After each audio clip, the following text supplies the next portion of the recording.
IAS अधिकारी doctor Nagarjuna Gowda के साथ संगीन आरोप नत्थी हैं, क्योंकि आरोपों की शक्ल में सवाल है कि एथिक्स पर किस्से लिखने वाला अफसर कैसे ही नियमों से भटक सकता है। पर डॉक्टर नागार्जुन के हिस्से की बातें क्या हैं? असल में वो आरटीआई एक्टिविस्ट जिसने संगीन आरोप लगाए वो खुद विवादों में है।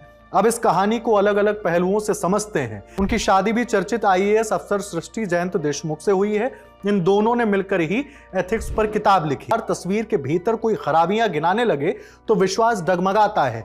बात आरोपों, जांच और उसके निष्कर्ष से परे हो जाती है।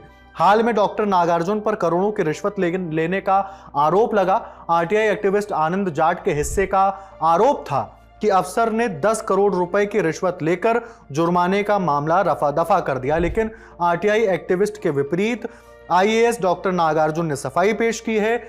मीडिया रिपोर्ट्स के हवाले से कुछ तर्क सामने आए हैं। वो आरटीआई एक्टिविस्ट माने आनंद जाट, जो आईएएस पर संगीन इल्जाम लगा रहा था, उस पर खुद ही ब्लैकमेलिंग और उगाही के गंभीर आरोप हैं।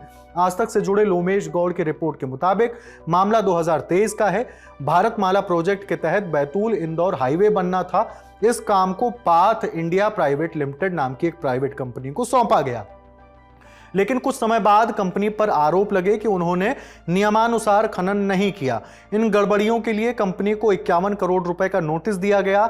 लेकिन कुछ समय बाद यह अमाउंट रिवाइज हुआ। कंपनी पर लगा करोड़ों का फाइन महज 4,000 रुपए रह गया। करोड़ों के जुर्माने के रिवीजन ने लोगों के कान खड़े कर दिए। इसी मामले में एक्टिविस्ट आनंद जाट ने आरोप लगाए कि नागार्जुन ने 10 करोड़ रुपए की रिश्वत लेकर ऐसा किया है। जब आरोप लगे तो सफाई भी सामने आई। टाइम्स ऑफ इंडिया में छपी रिपोर्ट के मुताबिक जांच में पता चला कि जिस नोटिस को लेकर यह पूरा विवाद शुरू हुआ वो विवाद एक अखबार की रिपोर्ट के आधार पर जारी किया गया था। असल में इसके कोई एविडेंस नहीं मिले थे।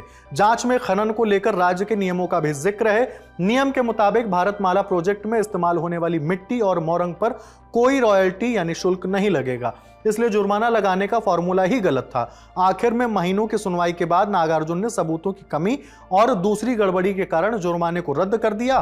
साथ ही उन्होंने खनन विभाग को पुरानी खुदाई पर नजर न रखने के लिए जिम्मेदार भी बताया।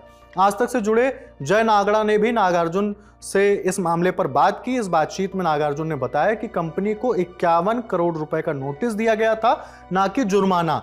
नोटिस के बाद कंपनी को अपना पक्ष रखने का मौका दिया जाता है।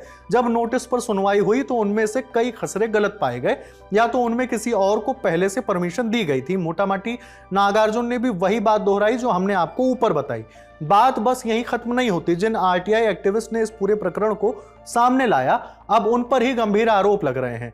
टाइम्स ऑफ इंडिया की रिपोर्ट के मुताबिक आनंद जाट पर ब्लैकमेलिंग, जबरन वसूली और डराने धमकाने के 7 आपराधिक मामले दर्ज हैं। उन्हें कई बार जेल भी हो चुकी है। आरटीआई एक्टिविस्ट आनंद कई लोगों के खिलाफ ऐसे आरोप लगाते रहे हैं। इस मामले में भी वे अब तक कोई सबूत नहीं दे पाए। अपने बयान में उन्होंने माना कि उनके पास कोई प्रमाण नहीं है और आरोप सुनी सुनाई बातों पर आधारित थे।